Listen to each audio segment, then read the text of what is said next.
கர்த்தருடைய நாமத்துக்கு மகிமையுண்டாவதாக. இன்றைய வார்த்தை சங்கீதம் 9:10. கர்த்தாவே, உம்மை தேடுகிறவர்களை நீர் கைவிடுகிறதில்லை. ஆதலால் உமது நாமத்தை அறிந்தவர்கள் உம்மை நம்பியிருப்பார்கள்.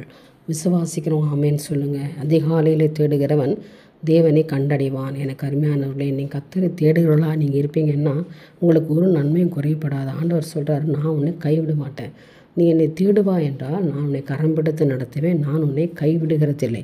ஆதலால் உமது நாமத்தை அறிந்தவர்கள் உம்மை நம்பியிருப்பார்கள். ஆண்டவராக இயேசு கிறிஸ்து நாமம் அதிசயம் என்று நீங்கள் அறிந்திருப்பீர்கள் என்றார். கர்த்தர் உங்களை ஆசீர்வதிக்க திட்டமிட்டிருக்கிறார். அல்லேலூயா. நிச்சயமாகவே கர்த்தரை நம்புங்க. ஆண்டவரை நம்பி நன்மை செய்யுங்க. ஆண்டவருடைய பாத்தில் உட்காருங்க. அதிகாலையில் ராச்சாம்பத்தின் தேவனை நோக்கி முறையிடுங்களேன்.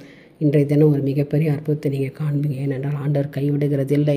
ஆண்டவர் உன்னை கைவிட மாட்டார். மகளே, எந்த சூழ்நிலையும் ஆண்டவர் உங்களை கைவிடவே மாட்டார். உனக்குரிய ஆசீர்வாதத்தை கர்த்தர் கொடுப்பார். அதனால் ஆண்டோடைய நாமத்தை உயர்த்தி பிடிங்க. யெகோவா ஈரே, யெகோவா நிசி, யெகோவா ஷாலோம், என் தேவன் எனக்கு சமாதானம் கொடுக்கிறவரே, ஜெயம் கொடுக்கிறவரே, எல்லா காரியங்களையும் பார்த்து கொள்கிறவரே, உண்மை நான் துதிக்கிறேன் என்று சொல்லி ஸ்தோத்திரம் பண்ணி முறையிடுங்க. காலையில் ஒரு புதிய கிருபையினால் கர்த்தர் உங்களை ஆசீர்வதிப்பாராக. ஆண்டோடைய நன்மையும் கிருபை உங்களை தொடரும்படியாக கர்த்தர் செய்வார்.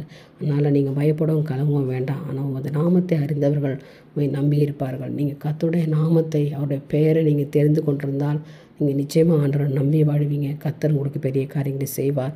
அவர் உங்களை கைவிட மாட்டார். என் தேவனுக்கே மகிமை உண்டாகட்டும். ஆமேன்.